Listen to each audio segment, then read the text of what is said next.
चलें बिस्मिल्लाह करते हैं। मैंने आप लोगों को कल बता दिया था ख्वाजा नाजिमुद्दीन का। ख्वाजा नाजिमुद्दीन की ministry is same as the ministry of Liaquat Ali Khan. ठीक है, Liaquat Ali Khan ministry is same as the ministry of Khwaja Nazimuddin. ठीक है, आपको बताया था मैंने कि ख्वाजा नाजिमुद्दीन गवर्नर जनरल बने थे, but he allowed Liaquat Ali Khan to continue his work as prime minister and to run the state, the affairs of the state. ठीक है, अब हम लियाकत अली खान के ऊपर थोड़ी सी नजर डालते हैं। काम वही है जो हमने कल डिस्कस किए हैं।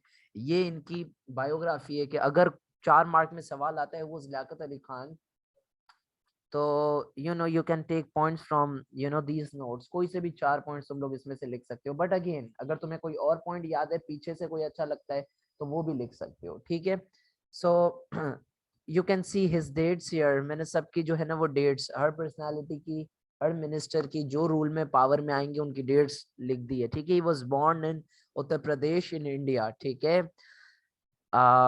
Buried he is buried in Mazar Quaid Karachi में। ठीक है, he was known as Nawabzada. Nawabzada इनको टाइटल था। ठीक है, और इनका पूरा नाम मोहम्मद लियाकत अली खान था। ठीक है, नवाबजादा इस वजह से टाइटल था because he came from a Nobel family.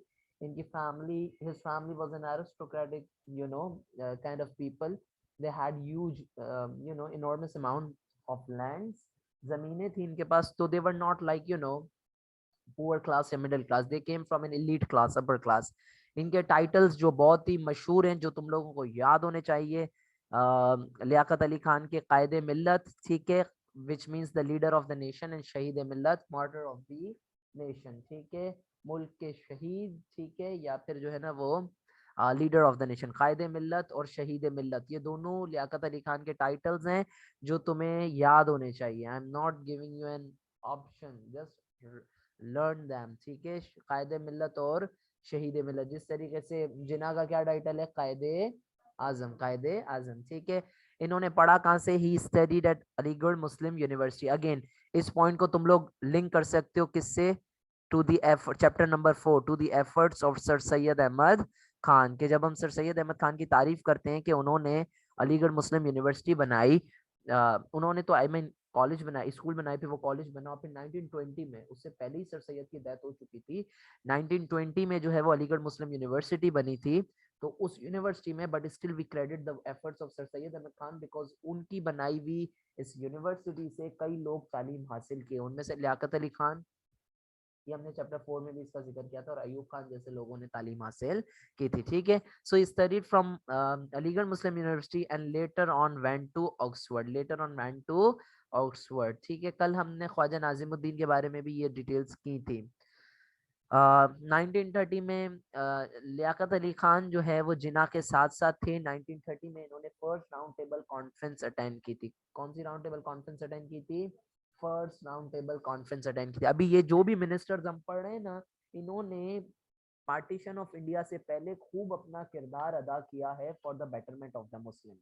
ये जितने भी कैरेक्टर्स, जितने भी फिगर्स, जितने भी पर्सनालिटीज तुम लोगों को मैं पढ़ा रहा हूँ, ये इन सब लोगों ने अपना अपना किरदार, अहम किरदार प्री पार्टीशन इंडिया में अदा किया है।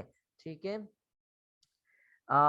इन्होंने ऑल इंडिया मुस्लिम लीग में भी अपनी सर्विस दी। ठीक है, आई मीन शादी का जमाना है, आप लोग सबको पता है, हमारे आमिर भाई लियाकत, ठीक है ना, आमिर लियाकत साहब ने जो है ना वो तो, उन किस तरीके से हम शादी का जिक्र ना करें।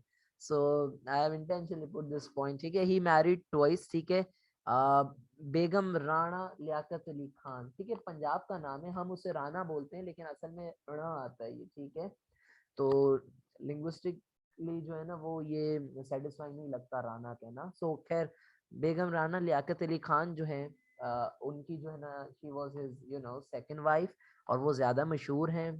ही मैरिड ट्वाइस। ठीक है, इन्होंने अच्छी कोशिश की, खूब कोशिश की। He tried his level best to make good relations with USA, यानी America, United States of America, rather than Russia. पहले रशिया का पुराना नाम था यूएसएसआर। ठीक है, यूएसएसआर। ठीक है, सबको पता है इनकी डेथ का, हम बचपन से गाना गाते हुए आ रहे हैं। वो कौन सा गाता है यार, मुझे जहन से निकल गया मेरे, क्या था वो, हमको याद है? हाँ, कुछ लोग बोलते हैं लियाकत अली को, कुछ शौकत अली को बोलते हैं, अपनी मर्जी से बस मार देना है। खैर बेचारे लियाकत अली खान को तो सच में शी वाज शॉट डेड, ठीक है, इन रावलपिंडी। मैंने तुम लोगों को कल बताया था अयूब खान के बारे में। क्या बताया था मैंने अयूब खान के बारे में? कि अयूब खान जो है उसने क्या डिस्कवर किया था भाई? डिस्कवर क्या किया था? यस, अयूब खान ने ये डिस्कवर किया था कि लियाकत अली खान को मारने के लिए there is a coup that is being that is trying to kill Liaquat Ali Khan. Ayub Khan को जब अपॉइंट किया गया था, you can come back to this, ये तुम लोगों के नोट्स में मैंने यहाँ पर लिखा आर्मी लीडर्स वाले पॉइंट में, ठीक है। लास्ट पॉइंट उसका यही था कि अयूब खान ने डिस्कवर किया था कि लियाकत अली खान के जो है ना वो खिलाफ साजिशें चल रही है, ठीक है। सो उसमें किसको अयूब खान ने पकड़ा था? It was Rawalpindi conspiracy, yes you are right, ठीक है। तो कहने का मकसद ये 14 ऑफिसर्स और अकबर खान को जो है वो, खैर this is not a discussion here. What I am trying to argue here is that कि अयूब खान ने पहली दफा तो रोक लिया, लेकिन at the end of the day Liaquat Ali Khan still he was shot dead at Rawalpindi, ठीक है। और इनके खिलाफ, अच्छा ये कौन लोग थे जिन्होंने जो इनको मारना चाहते थे? एक सोशलिस्ट थे, या जिसको आप कह सकते हो कि ये जो है ना वो you can sort of right, they were liberalist, ठीक है। दे वर लिबरल पीपल, नॉट लिबरलिस्ट नहीं लिखे, दे वर लिबरल, ठीक है, जो अपनी आजादी चाहते थे। एंड और उनके जो है ना वो अलग अलग जो है ना वो लियाकत अली खान और एस्टेब्लिशमेंट के खिलाफ जो है ना वो ग्रजेस थे। सो इसी तरीके से कम्युनिस्ट हैं या कुछ आर्मी लीडर्स, जैसे हमने कल डिस्कस किया था। So just to summarise, Liaquat Ali Khan was shot dead while he was giving an address at Rawalpindi, ठीक है। और इनको जो है ना वो यू नो उसके बाद जो है वो we have started, we get a new ministry after his death, क्योंकि मैंने आपको बताया था लियाकत अली खान का इम्पोर्टेंट मुझे बताओ लियाकत अली खान की क्या पोस्ट थी? वेरी गुड, ठीक है। सो प्राइम मिनिस्टर का ओहदा अभी इंपॉर्टेंट है। So okay guys, so just to summarise कि हमने ये वाली क्यों पढ़ी, ठीक है। When I had already told you कि लियाकत अली खान की ministry same as the ministry of Khwaja Nazimuddin. मैंने ये इस वजह से पढ़ाई क्योंकि इसके ऊपर 4 मार्क का सवाल आ सकता है, who was Liaquat Ali Khan, 4 mark का। तो इनमें से कोई से भी, if someone of you is good at remembering dates, ये याद कर लो डेट्स, ठीक है। और अगर कोई दूसरी चीजें, जैसे तुमने लिखा ही इज नोन एज कायदे मिल्लत, इसमें तुम्हें 1 मार्क मिल जाएगा। तो 4 मार्क का इनके सवाल आता है, तो you can right any of these points. इसके अलावा भी जो हम पढ़ रहे हैं वो भी तुम लिख सकते हो, जो हमने कल इसमें जिक्र किया था, ठीक है। So let's move on to the main discussion for today, that is बाकी की मिनिस्ट्री। सही है, तो द नेक्स्ट कुछ पूछना है आंसर? नहीं, दैट इज जस्ट बिकॉज मैंने कॉन्टेक्स्ट वो कर दिया है, सही है। So you can write that Liaquat Bagh, ठीक है। So the next personality is Malik Ghulam Mohammad, ठीक है। मलिक गुलाम मोहम्मद, पहले इनकी बायोग्राफी डिस्कस करते हैं फटाफट, and then we can move on to his works. ये बहुत बहुत गाढ़ा टॉपिक है, तो प्लीज इसको गौर से सुनना, सो मत जाना, ठीक है। हाँ, जागी भी हो ना, ठीक है, चलो। नहीं, थोड़ी देर में कराता हूँ, ठीक है। अच्छा, सो जस्ट नोट इनकी birth date, and just note the birth date, ठीक है। तो Malik Ghulam Mohammad was born in 1895, ठीक है। 1956 में इनकी डेथ है। दीज आर बेसिक इंफॉर्मेशन, ठीक है। लाहौर में पैदा हुए थे। इनिशियली कहाँ से पढ़ा था? अलीगढ़ मुस्लिम यूनिवर्सिटी से। यस, ऑलमोस्ट सारे लीडर्स ने अलीगढ़ मुस्लिम यूनिवर्सिटी से पढ़ा है, ठीक है। सो इन्होंने अकाउंटिंग की फील्ड में डिग्री हासिल की थी। He got, I guess, either BA, हाँ बीए था। He got BA degree in accounting, ठीक है। और एज एन अकाउंटेंट इन्होंने काफी टाइम तक काम किया, ठीक है। देन 1942 में he was selected as an advisor to the Nizam of Hyderabad. Nizam of, बेटा ये वही निजाम है जिसको, जो बेचारा इंडियन आर्मी के हाथों पिस गया, जो बेचारा इंडियन आर्मी के हाथों 1948 में, ये वही निजाम है, सही है। Are you getting my point? ठीक है। So all of this is very very interconnected, highly interconnected. तुमने एक पॉइंट भूल गए तो you will have to it will, हाँ कंफ्यूजन हो जाएगी बहुत ज्यादा। सो 1942 में, और अगर यार चीजें समझ आती गई तो तुम एड अप करती चले जाओगे, ठीक है। 1942 में he was appointed as an advisor to the Nizam of Hyderabad, ठीक है। 1942 advisor to Nizam of Hyderabad, ठीक है। इसी तरीके से नवाब ऑफ बहावलपुर से इनका बहुत बहुत बहुत वार्म ताल्लुक था। नवाब ऑफ बहावलपुर ने इनको, मलिक गुलाम मोहम्मद को, अच्छा पूरे उसमें अब मैं MGM यूज कर रहा हूँ, ठीक है, शॉर्ट फॉर्म। मलिक गुलाम मोहम्मद को जो है वो अपना रिप्रेजेंटेटिव बना के RTC अटेंड करने भेजा था। जस्ट राइट इट हियर, इसमें थोड़ा सा और कॉन्टेक्स्ट ऐड कर लो। First RTC, it was the first RTC, first round table conference, ठीक है। So the Nawab of Bahawalpur requested Malik Ghulam Mohammad to represent him at the first round table conference in 1930, ठीक है। ये वो टाइम थे, जैसा मैंने तुम लोगों को ऊपर लियाकत अली खान में हमने देखा ना पढ़ाते हुए, मैंने तुम लोगों को बताया लियाकत अली खान और जिन्ना ने round table conference, he was with Jinnah. First round table conference में लियाकत अली खान और जिन्ना साथ थे। अब देखो कितना कनेक्टेड है ये, मैं तुम्हें अब कह रहा हूँ कि ये फर्स्ट राउंड टेबल कॉन्फ्रेंस में जिसमें नवाब ऑफ भावलपुर ने अलाउ किया, किसको अलाउ किया, मलिक गुलाम मोहम्मद को, कि आप मेरे रिप्रेजेंटेटिव बनकर जाएं। तो इस राउंड टेबल कॉन्फ्रेंस में लियाकत अली खान और मलिक गुलाम मोहम्मद की आपस में दोस्ती डेवलप होना, पॉलिटिकल ताल्लुक डेवलप होना स्टार्ट हुआ था, ठीक है। कोई इशू यहाँ तक? हाँ, आ गए तुम लोग? ये लो भाई, आप दो तो हमेशा लेट ही होंगे ना यार। भाई नहीं, मैं ये नहीं कह रहा भाई, रास्ता पूरी कराची के लिए ट्रैफिक है भाई, मेरे लिए भी उतना ही ट्रैफिक है, आपके लिए भी। लाइक आप, मेरा मकसद ये आप टाइम पे निकला करो। 50 हम आपके लिए लोग बैठे थोड़ी रहेंगे कि इस तरीके से जो है ना वो, आप जब जो है ना वो, तो फिर उसके बाद आप बीच में डिस्टरबेंस क्रिएट करोगे मेरे लिए। लो भाई ये लो, फजूल बात है ना, बाद में कर लेना, अभी जो है ना वो काम के वक्त काम के सवालात क्या करो, ठीक है ना। ये सारी, जी पूछो शामिल। निजाम, निजाम, हाँ हाँ बिल्कुल, इसमें तुम्हें भाई एक्सेलेंट क्रेडिट मिलता है। It's a very good question कि हम उर्दू वर्ड्स यूज कर सकते हैं, ठीक है, तो बिल्कुल कर सकते हैं, ठीक है। अब असबाब बगावत अल हिंद, ये सर सैयद का टाइटल था, ठीक है। किसका टाइटल था ये?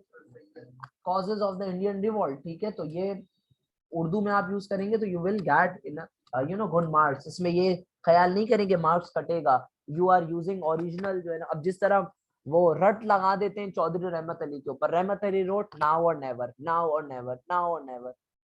मैंने जब तुम लोग नोट्स लिखवाए थे उसके अंदर कितनी इसकी किताबें का बताया था, कितने आर्टिकल्स का बताया था, ठीक है। तो जस्ट मेक, इसमें कोई इशू नहीं है, ठीक है। अब एक नाम ही उर्दू में तो क्या करें, ठीक है।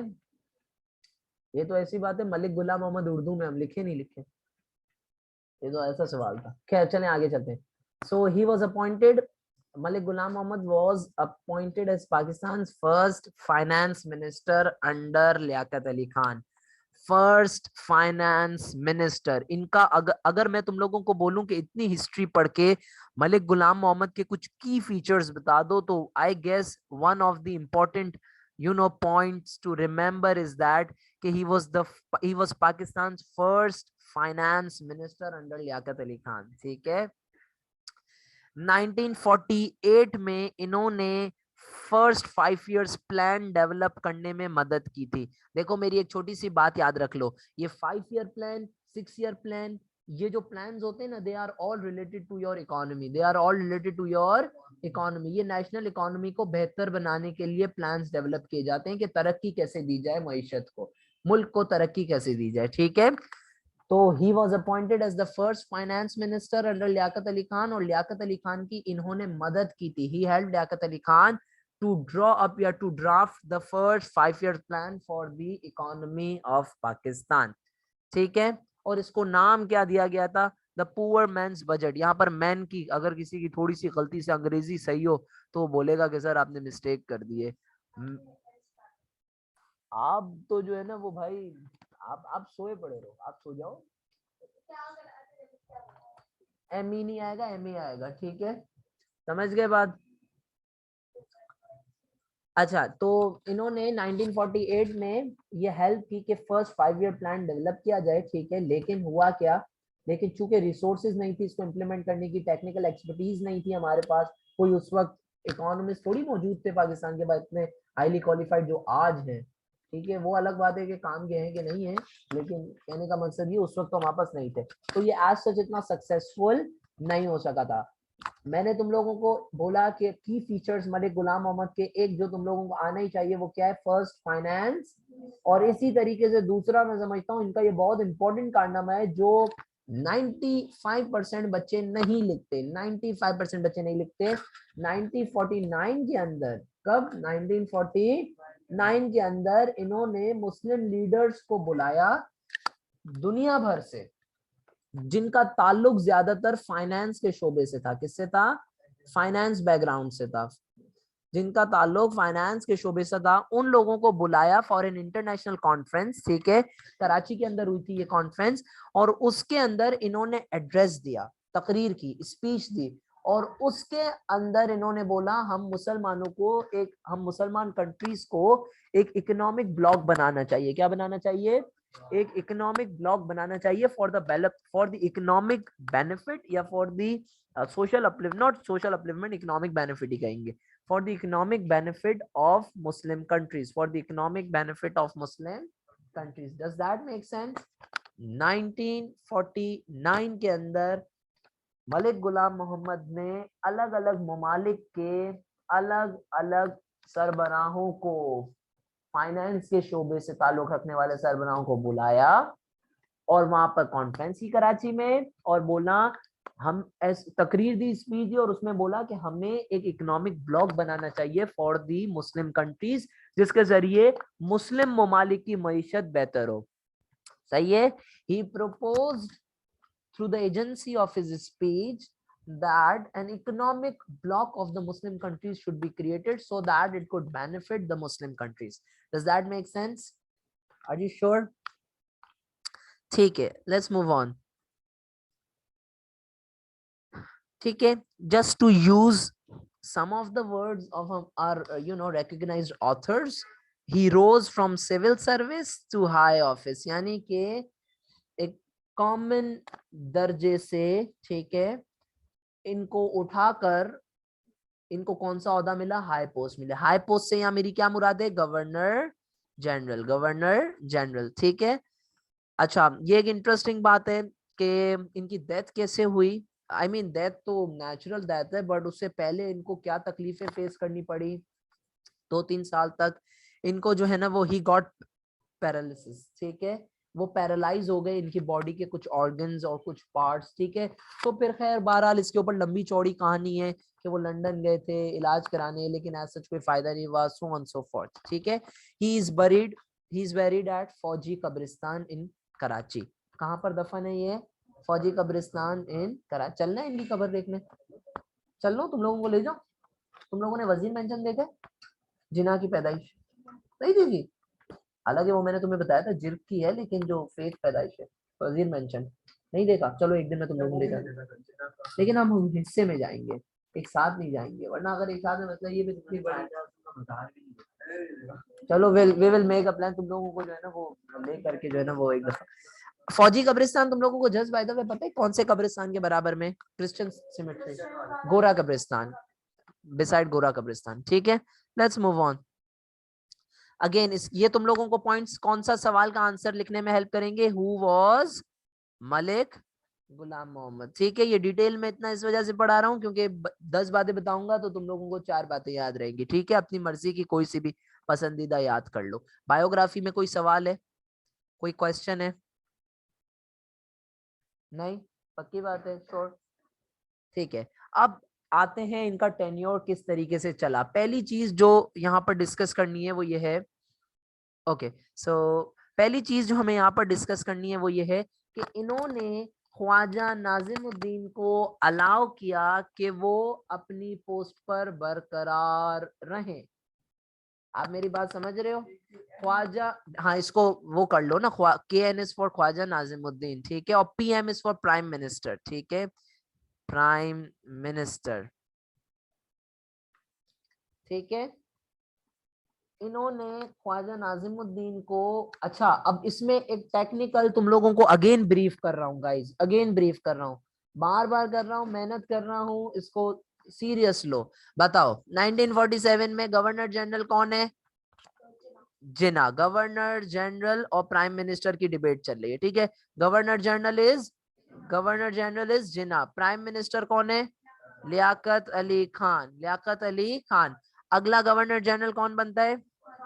ख्वाजा नाजिमुद्दीन। निजाम नहीं है, नाजिमुद्दीन है, ठीक है। ख्वाजा नाजिमुद्दीन। प्राइम मिनिस्टर हमारे पास कौन बनता है? लियाकत अली खान। कौन बनते हैं? लियाकत अली खान, ठीक है। उसके बाद हमारे पास गवर्नर जनरल कौन बनते हैं? बोले बोले।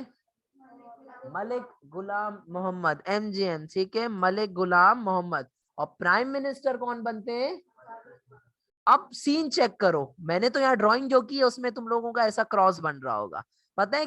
ख्वाजा नाजिम, अब जस्ट टेक्निकली चेक करो, Khwaja Nazimuddin was the second governor general of Pakistan and third prime minister. मेरी बात समझ रहे हो? जब ख्वाजा नाजिमुद्दीन गवर्नर जनरल थे तो उस वक्त कौन सा इंपॉर्टेंट हो गया था ज्यादा ओहदा? प्राइम मिनिस्टर का। कौन सा ओहदा ज्यादा इंपॉर्टेंट हो गया था? प्राइम मिनिस्टर का। Does that make sense? ठीक है। तो जब मलिक गुलाम मोहम्मद गवर्नर जनरल बने तो इन्होंने ख्वाजा नाजिमुद्दीन को ही प्राइम मिनिस्टर का ओहदा संभालने को, क्यों कि जब ख्वाजा नाजिमुद्दीन गवर्नर जनरल थे तो उस वक्त लियाकत अली खान ने चूंकि ये ओहदा संभाला था तो ये ओहदे की पावर बहुत बढ़ गई थी। समझ रहे हो बात को? तो हाँ हाँ, वो मैं अभी इसके ऊपर थोड़ी देर में आएंगे, ठीक है। So he allowed Khwaja Nazimuddin to become prime minister. He allowed Khwaja Nazimuddin to become prime minister. क्यों ऐसा किया इन्होंने? Because इनको पता था, मलिक गुलाम मोहम्मद को इस चीज का बाकायदा तौर पर एहसास था कि ख्वाजा नाजिमुद्दीन जो है उनको लोकल मासेस का सपोर्ट है। ख्वाजा नाजिमुद्दीन को लोकल मासेस का सपोर्ट है। और अगर कोई बच्चा जिसने कनेक्ट करते हुए चल रहा होगा, मजे लेके इंटरेस्ट लेते हुए समझ रहा होगा इसको, वो सीधा मुझे बोलेगा कि सर आप अपने ख्वाजा नाजिमुद्दीन के नोट्स में देखें, आपने थर्ड पॉइंट जो लिखवाया है वो इसका रीजन है। ख्वाजा नाजिमुद्दीन के बायोग्राफी में थर्ड पॉइंट जो लिखवा है, ये कहाँ से थे? बंगाल से थे। कहाँ से थे? तो बंगाल में मेजोरिटी है नहीं है मुसलमानों की? भाई ईस्ट पाकिस्तान के अंदर 10 मिलियन लोग ज्यादा थे वेस्ट पाकिस्तान के मुकाबले। Does that make sense? ठीक है। तो what I am trying to tell you guys is that के ख्वाजा नाजिमुद्दीन जो हैं, ठीक है, उनको रहने देने का मकसद ये था कि मलिक गुलाम मोहम्मद ये जानते थे पहली चीज के प्राइम मिनिस्टर का ओहदा बहुत इंपॉर्टेंट बन चुका है क्योंकि लियाकत अली खान इस पे फाइज थे, और दूसरा वो ये इस बात का भी उन्हें एहसास था, बोलो किस चीज का, कि ये लोकल मासेस के लिए अट्रैक्शन है। क्यों? क्योंकि he comes from a family that is situated in east Bengal, so he is coming from the eastern Pakistani context. Plus उनको इस चीज का भी अंदाजा था कि ये जो है वो he has attracted a lot of, और एक और रीजन ख्वाजा नाजिमुद्दीन ने इस वजह से भी लोकल लोगों को अट्रैक्ट किया था, वो ये था कि वो लालची नहीं थे। याद है ना, लियाकत अली खान को इन्होंने रन करने दी थी कंट्री, सही है। So he had a good image. तुम जाग रहे हो, सो गए हो? सो गए हो? अच्छा सुन रहे हो, ठीक है ठीक है, good. So does that make sense? ठीक है, सबको समझ आ गया पॉइंट? सिंपल सा पॉइंट है, बहुत छोटा सा। He allowed Khawaja Nazimuddin to become prime minister because he knew Khwaja Nazimuddin was a charismatic person, ठीक है, who had gained a lot of popularity due to his character and due to his political honesty, ठीक है। Does that make sense? Okay, so दूसरी चीज economic reforms, दूसरी चीज is economic reforms, ठीक है। You guys have now economic reforms, ठीक है। देखो 1950 के अंदर, अगेन कह रहा हूं ये तुम लोगों को इसको याद कर लेना बाय हार्ट, ठीक है, लर्न इट। ये बहुत बेसिक चीजें हैं जो आप लोगों को कराने का जल्दी सेक्शन 3 मकसद ही है कि आप लोग लर्न कर सकें, ठीक है। 1950, आज रात में हम कोशिश करके वो करेंगे, मैराथन करेंगे लंबा, जिसके अंदर हम वो कर रहे होंगे। हाँ आफ्टर, चलो उसके गैप में डिसाइड करते हैं ना जब हम पॉज करेंगे, ठीक है। सो 1950 में एक प्लानिंग कमीशन बनाई गई। बेटा क्या बनाई गई? प्लानिंग। बार बार अपने पास लिखो, नोट्स में भी और अपने पास लिखो भी तो याद करते जाओगे, ठीक है। 1950 में प्लानिंग कमीशन बनाई गई। क्या बनाई गई? Planning commission. वो क्यों बनाई गई? कौन सी डेवलपमेंट देखने के लिए? Economic development. कौन सी डेवलपमेंट देखने के लिए? पाकिस्तान की मईशत को तरक्की देने के लिए 1950 में प्लानिंग कमीशन बनाई गई। क्या बनाई गई? Planning commission. 1950 planning commission to give Pakistan economic stability, to या आप इसको ऐसे भी लिख सकते हैं, to overlook Pakistan economic development. 1950 planning commission to overlook economic development of Pakistan. बेटा ये जो प्लानिंग कमीशन थी, इन्होंने हमें पता है क्या दिया? इन्होंने हमें 6 ईयर प्लान दिया। क्या दिया इन्होंने हमें? क्या दिया? 6 ईयर प्लान। क्या दिया? 6 ईयर प्लान। 6 year plan. यहाँ पर मैंने इस बात करी, इसको अच्छे से तुम लोग वर्ड्स में भी लिख सकते हो। It was a comprehensive plan, ठीक है। It was a comprehensive plan for the economic upliftment of Pakistan. It was a comprehensive plan for the economic upliftment of Pakistan, ठीक है। 6 ईयर प्लान इन्होंने बना के दिया। किसने बना के दिया? प्लानिंग कमीशन ने। किसने बना के दिया? Planning commission. 1950 planning commission 6 year plan बना के दिया। उस 6 ईयर प्लान में किस किस बारे में डिस्कशन हुआ? एग्रीकल्चर है, फ्यूल पावर है, माइनिंग, ट्रांसपोर्ट, किस तरीके से इन अलग अलग फील्ड्स को तरक्की देकर हम पाकिस्तान की इकोनॉमी को बेटर कर सकते हैं। So in short many social upliftment schemes were launched. Many social upliftment schemes pertaining to industries as diverse as agriculture, fuel power, mining, transport, etc. Telecommunications. Does that make sense? ठीक है, क्या समझी ईशल? 1950 में क्या बनाया गया? Planning commission. हाँ शाबाश। हर चीज देखी, क्योंकि इकोनॉमिक डेवलपमेंट देने के लिए Pakistan. Does that make sense? Easy लग रहा है? ठीक है, किसी को कोई क्वेश्चन है? रिपीट करवाना है? रिपीट करवाना है? बेटा नहीं, आप डेट। हाँ रिदा पूछो। जैसे मतलब लास्ट वाला जो प्लान था वो 1948 तक बना था, वो हाँ 5 ईयर प्लान था, लेकिन नेक्स्ट ईयर प्लान जो बना वो 1950 में बनता। Okay, it's a very good question guys. अगर ये सब नहीं याद रख सकता है, जो मैंने ऊपर 1948 वाला लिखा है नोट्स में अपने, मेरे नोट्स में जो 1948 वाला है उसको हटा दो। You don't need to necessarily remember it, ठीक है। You don't necessarily need to remember it, need to remember it necessarily. सही है, लेस इंपॉर्टेंट है ये वाला जो 1948 वाला है ना, दिस इज लेस इंपॉर्टेंट, ठीक है। Good question, thank you for bringing that up, ठीक है। लेकिन ये जो हमारे पास है 1950 वाला, ये आपने याद करना है, ये आपने याद करना है, ठीक है। आगे चले। अब 1953 के अंदर प्लानिंग बोर्ड बनाया गया। क्या बनाया गया? Planning board. 1953 प्लानिंग बोर्ड बनाया गया। वो प्लानिंग बोर्ड क्यों बनाया गया? उसका काम ये था, वो ये देखे कि जो हमने 6 ईयर प्लान बनाया है, 6 ईयर प्लान बनाया है, उस वो कितना सक्सेसफुल हुआ है, वो कितना सक्सेसफुल हुआ है। 1953 में 1953 में प्लानिंग बोर्ड बनाया गया। क्या बनाया गया? प्लानिंग बोर्ड, जिसका काम ये था, वो ये देखे कि कितना 6 ईयर प्लान सक्सेसफुल हुआ है, कितना 6 ईयर प्लान सक्सेसफुल हुआ है। यहाँ तक कोई मसला? अब एक साथ बोलो। 1950 में प्लानिंग कमीशन बनाया जिसने 6 ईयर प्लान बनाया। 1953 के अंदर प्लानिंग बोर्ड बनाई गई जिसका ये काम था कि वो 6 ईयर प्लान की सक्सेस चेक करे कि 6 ईयर प्लान कितना सक्सेसफुल हुआ है के। तो ये जो प्लानिंग बोर्ड थी उसने सक्सेसेस के लिए चेक तो किया, इंस्पेक्शन की, उसके बाद बोला एक और प्लान हम बनाते हैं, 5 ईयर प्लान। क्या बनाते हैं? वो कब एप्लीकेबल होगा? जब ये 6 साल हमारे पूरे हो जाएंगे। जब ये 6 साल हमारे पूरे हो, यानी टेक्निकली वो जो प्लान था वो 1956 में एप्लीकेबल होता, 5 ईयर प्लान नया।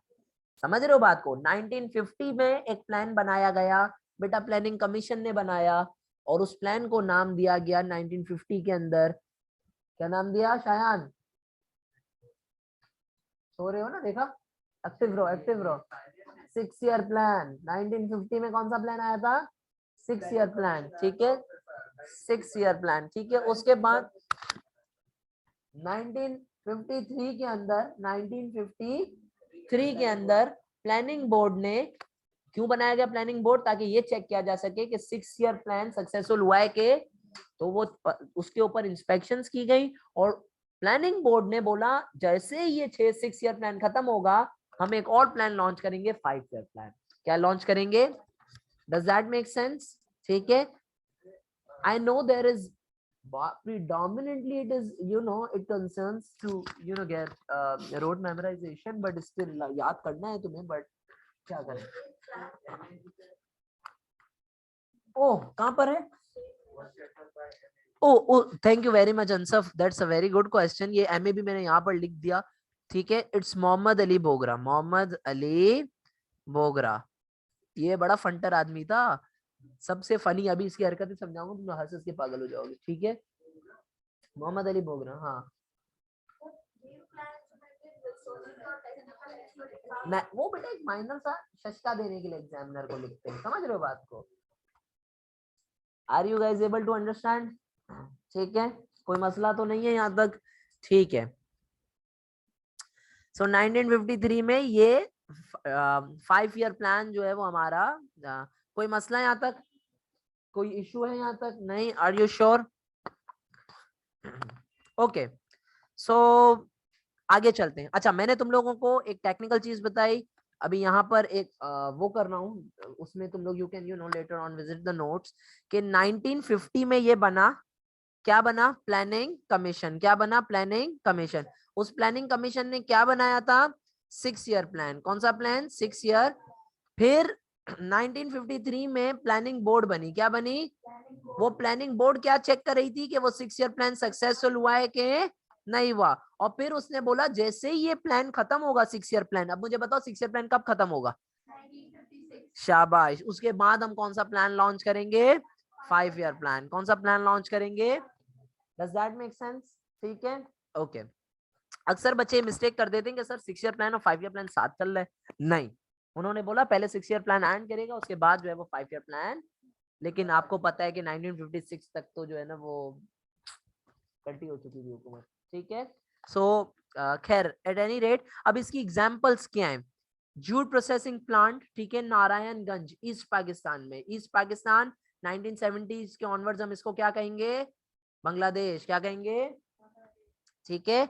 सो major jute processing plant was opened at Narayanganj, ठीक है। अच्छा, जूट क्यों यार, तुम लोगों को सवाल नहीं आया सर जूट का ही प्लांट क्यों खोला, किसी और चीज का नहीं खोला? वेरी गुड, हाँ, ऐसे ऐसे हुजूम बन के जैसे मिठाई नहीं फ्री में मिल रही है। शाबाश, अब समझ रहे हो? एक रीजन ये था, और दूसरा रीजन ये था कि कोरियन वॉर में इसका इस्तेमाल होता था। सो कोरियन वॉर की वजह से इसकी डिमांड थी, ठीक है, जूट की। एक्सपोर्ट होता था jute, jute was exported to Korea. And just by the way, east Pakistan was one of the largest, एक वक्त तो ऐसा भी आया था जो सबसे लार्जेस्ट था, one of the largest exporters of jute. तो रेवेन्यू कितना जमा होता होगा हमारे, लेकिन वो सारा ईस्ट पाकिस्तान का रेवेन्यू आ जाता था वेस्ट पाकिस्तान। ये हम अगले चैप्टर में देखेंगे कि बांग्लादेश हमसे अलग क्यों हुआ, ठीक है। उसके ऊपर जब तक तुम लोग, हम कोशिश करेंगे वो भी साथ में हम फिल्म देखेंगे सज्जल अली वाली, सही है, खेल खेल में देखेंगे, ठीक है। उसकी मैं कॉपी मंगा दूंगा कहीं से ओरिजिनल, वो उसमें तुम लोगों को पाकिस्तानी नैरेटिव मिलेगा, नहीं है, ठीक है। चलो खैर 12, लेकिन वो एक्स्ट्रा टाइम में, रात के टाइम, क्लास के टाइम में नहीं, ठीक है। सो 1952 में जूट प्रोसेसिंग प्लांट बनाया गया। क्या बनाया गया? Jute processing plant. अयान कहाँ बनाया गया? आपके घर पे? नहीं, घर के पास तो नहीं था ना, Narayanganj, east Pakistan. Very good, east Pakistan. अब कोई सवाल करे कि सर नारायणगंज याद नहीं रहता है, खाली ईस्ट पाकिस्तान लिख दें, भाई लिख दो, ये भी एक्सेप्टेबल है, ठीक है। तो 1952 east Pakistan jute processing plant. Does that make sense? तो ये जो जूट है वो एक्सपोर्ट करके हमें रेवेन्यू गेन, एक्सपोर्ट रेवेन्यू का बायस सबब बनता था, ठीक है। Export revenue, export revenue. Does that make sense? इसी तरीके से हम तलाश में निकले थे तेल और गैस की, हमें जाकर के क्या मिला?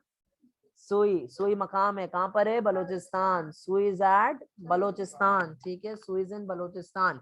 तो इट वाज, एक सेकेंड बेटा Rida, it was in 1952 that the natural gas was discovered at Sui. Huge vast reserves, यहाँ पर डेट नहीं है, ठीक है, 1952 डाल दो, ठीक है। 1952 में vast reserves of natural gas were discovered at, सो ये इंपॉर्टेंट है, याद रखना, क्यों? क्योंकि इससे हमारी इकोनॉमी को बेहतरी मिले, इससे हमारी इकोनॉमी को बेहतरी मिले, ठीक है। ये लेंदी है चैप्टर्स, तो बेयर विथ मी, ठीक है। अच्छा, ये बात बता दो, अगर किसी में चैलेंज है तुम लोगों को, जाओ दिखाओ, किसी एक नोट्स में दिखा दो, किसी और टीचर को।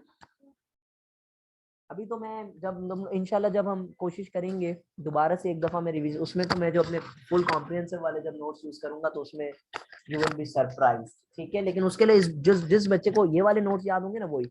अब जैसे मैंने तुम लोगों को याद है बोला था कि इसकी भावलपुर के नवाब से दोस्ती थी, मलिक गुलाम मोहम्मद की। पर्सनल फ्रेंडशिप को बीच में लाके इन्होंने बोला था कि पाकिस्तान के बजट बनाने के लिए आप पैसा दो। He visited personally, ठीक है, on the basis of personal friendship, किसके पास गए? नवाब ऑफ बहावलपुर और नवाब ऑफ हैदराबाद, उनसे पर्सनल दोस्ती थी, और बोला कि यार आप फाइनेंस हमें दो पाकिस्तान का बजट बनाने के लिए। समझ आ रही है बात? Are you guys getting it?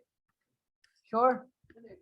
हाँ बोलो जी। वो था जैसा हुआ था इंडिया का जो इकोनॉमी जो जितना पैसा था वो आधा डिवाइड हो पाकिस्तान में सारा का दिया। वो तो हमने पिछले चैप्टर नंबर 11 में कर लिया था ना उसका डिस्कस। वो केस ये था, टोटल हमारे पास 750 मिलियन मिलने थे, पहले 200 मिलियन मिले, फिर उसके बाद उन्होंने बोला कि नहीं यार अगर हम इन्हें देंगे तो ये लोग क्या करेंगे, वेपनरी वगैरह खरीदेंगे। तो उसके बाद बोला गया कि नहीं यार अभी इन्हें देते, फिर गांधी ने हंगर स्ट्राइक की 500 में। खैर अभी वो देखो डिस्टर्ब हो जाता हूँ फिर। तो इस चैप्टर से रिलेटेड क्वेश्चन करो, खराब, हाँ पूछो जी। हाँ मतलब नहीं, और भी इलाके, अब जैसे मैं तुम्हें एग्जांपल देता हूँ, कराची में मैं तुम्हें जमीन बता सकता हूँ जहाँ पर गैस है, जाओ लासी में मियां शाह कब्रिस्तान की जमीन के नीचे गैस है, जाओ, हर चीज मैं ही बता दूं क्योंकि इसको हर चीज है ना, बहुत सारी ऐसी जगहें हैं। नहीं, एक्सट्रैक्शन के तो पॉइंट्स हमारे अब जाके सुई में हुए, उसके अलावा भी चलते तो रहते थे ना। अब जैसे कोल है तो उसमें कोल के लिए बलोचिस्तान का तो हमें अब तक एक्सेस नहीं हो रहा, तो सोंडा है, जाखरा की जगह है सिंध में, इन जगहों से, झिरक है, जुम्पीर है, इन जगहों से हमें कोयला तो आता रहता था ना। समझ रहे हो बात को? तो ये जो डिस्कवरीज है वो मेजर डिस्कवरीज है। और सुई की एक इंपॉर्टेंट बात तुम लोगों को बताऊं, सुई ना बलोचिस्तान में ना सिंध में, बॉर्डर पे लगती है, बॉर्डर पे लगती है जी, बिल्कुल, ठीक है। खैर बहरहाल अब आप लोग मुझे है ना फिर वो हिस्टोरियन जगा देते हैं मेरे अंदर का। चले, हमें लिमिटेड रहना है, करवा दो। सो सबको ये समझ आ गया? सक्सेसेस में कोई क्वेश्चन है? इकोनॉमिक रिफॉर्म्स की सक्सेसेस में कोई क्वेश्चन है? आइफा समझ आ गया है तुम्हें? ठीक है। ही विजिटेड, उनके पास जाते रहते थे, ठीक है, और उसके उस दोस्ती को बीच में लाते हुए बोला कि हमें जो है ना वो दो, हमें बजट बनाने के लिए थोड़ी सी मदद करो। अब फेलियर्स के ऊपर आते हैं कि इकोनॉमिक फेलियर्स क्या थे। इकोनॉमिक फेलियर्स क्या थे? पहला 1951 से 53, 1951 से 50 ये पाकिस्तान में ड्राउट का पार्ट था। ये पाकिस्तान में कौन सा टाइम चल रहा था? ड्राउट का। ये पाकिस्तान में कौन सा टाइम चल रहा था? ड्राउट का। हर जगह फूड शॉर्टेजेस थी, हर जगह क्या थी? फूड शॉर्टेजेस थी। एक्सट्रीम रियॉर्ड्स, झगड़े फसाद चल रहे थे, हर गली गली, हर गली कूचे शहर में झगड़ा था। किस बात का झगड़ा था? खाने पीने की शॉर्टेजेस की वजह से, ठीक है, खाने पीने की।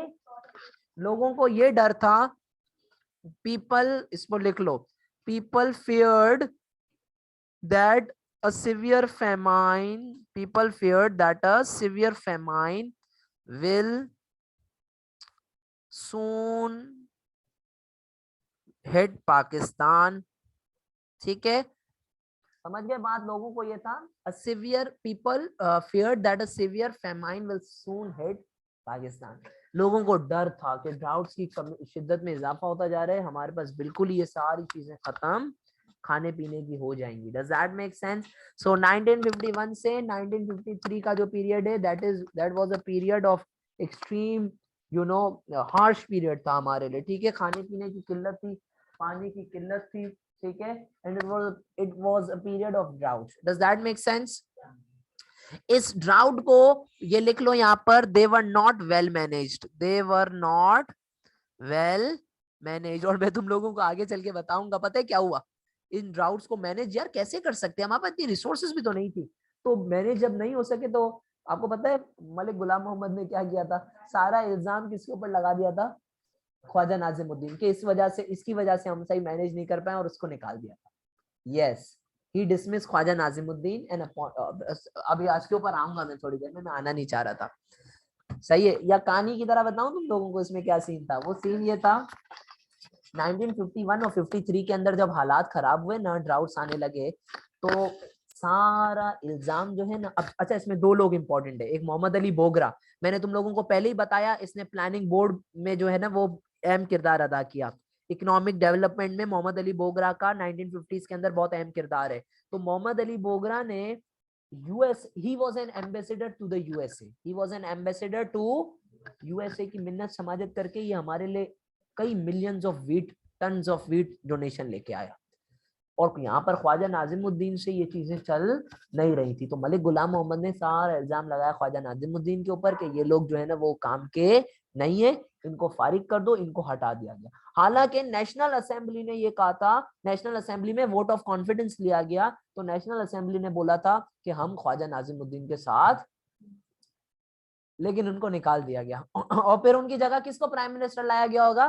क्लियर है, मोहम्मद अली बोगरा को। मोहम्मद अली, फिर मोहम्मद अली बोगरा को क्या समझते हो तुम लोग, वो कम थोड़ी था। उन्होंने पता है क्या किया, वो खाली वेट किया कि मलिक गुलाम मोहम्मद पाकिस्तान से बाहर जाए। जैसे ही मलिक गुलाम मोहम्मद अब्रॉड गए, बाहर गए फॉरेन कंट्री, फौरन इन्होंने असेंबली का इजलास बुलाया, 15 मिनट के अंदर प्रोडा खत्म करवाया, प्रोडा एक्ट, ताकि गवर्नर जनरल की पावर्स खत्म हो जाए। और फौरन असेंबली को बोला कि जो है ना वो लिमिट कर देंगे हम, यानी रूल्स निकाले जिसके जरिए गवर्नर जनरल की पावर लिमिट हो जाए। ये मोहम्मद, फिर पता है क्या हुआ, फिर मलिक गुलाम मोहम्मद वापस आए, तब वापस आए जब वेट कर रहे थे बोगरा बाहर जाए। बोगरा जैसे ही बाहर गया, मलिक गुलाम मोहम्मद वापस आए, फौरन असेंबली, हाँ फौरन असेंबली, ये कुछ दिनों के फर्क से सारी चीजें हुई भी हैं।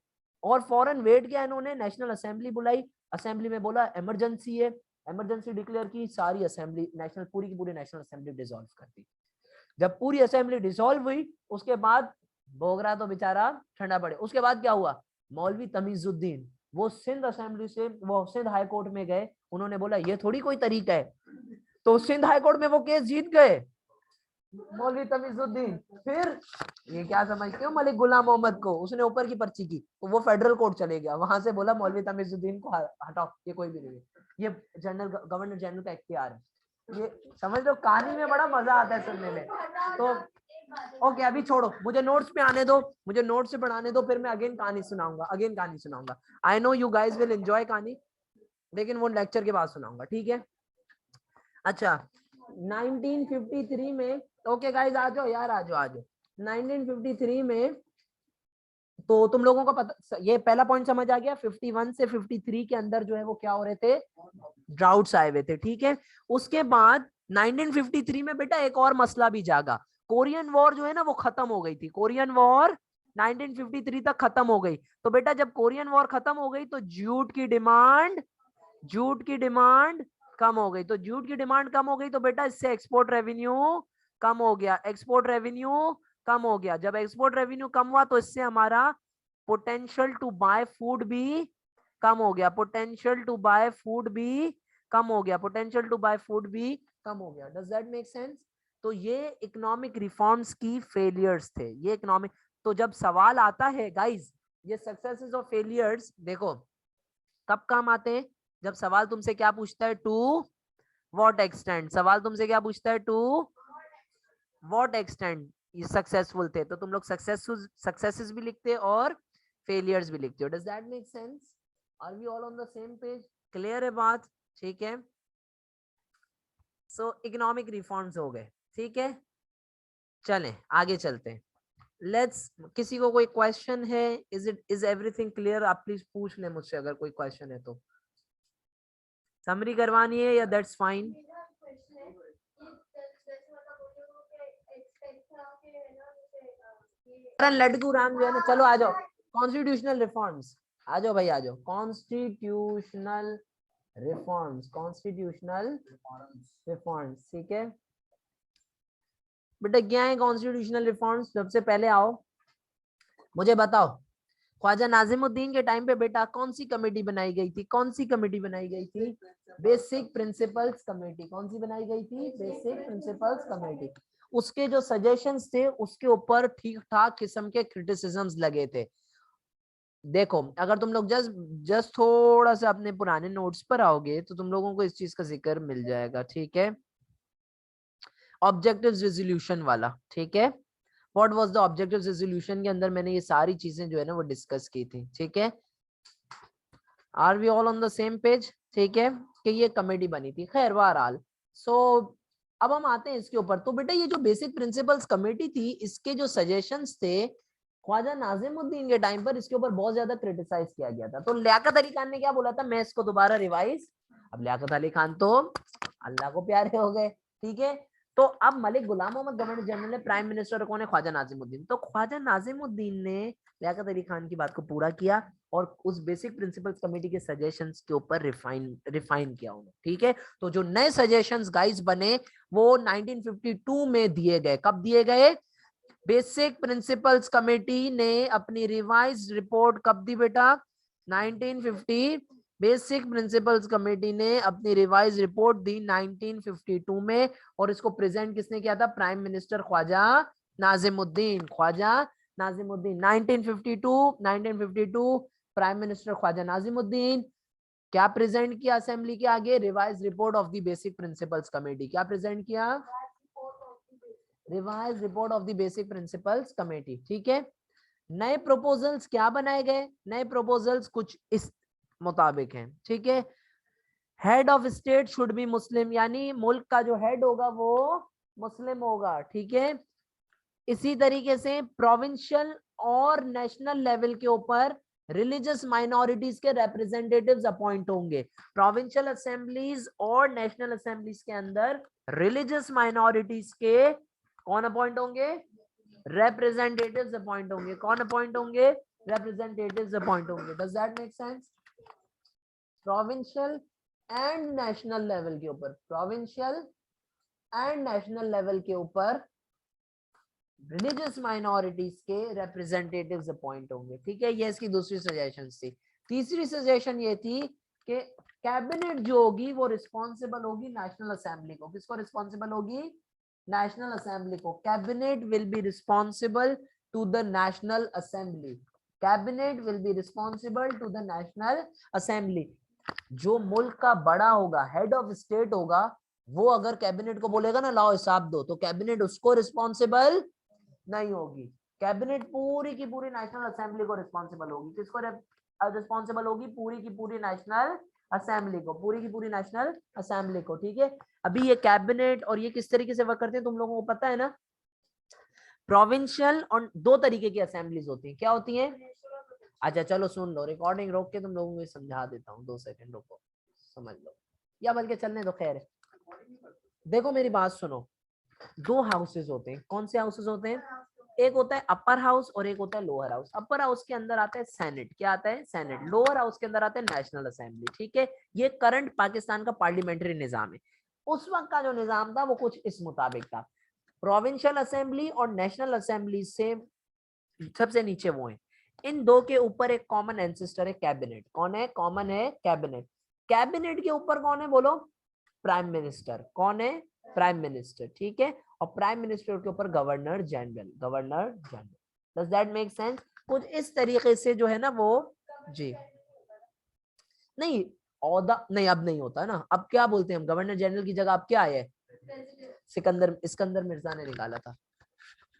अभी हम देखेंगे अगली पर्सनालिटी के अंदर, ठीक है? सिकंदर मिर्जा ने जो कॉन्स्टिट्यूशन दिया था 1956 का कॉन्स्टिट्यूशन, उसके अंदर ये कहा गया था the governor general will be replaced by president. जो ओहदा गवर्नर जनरल का है अब उसका नया नाम बन चुका है president. Does that make sense? ठीक है?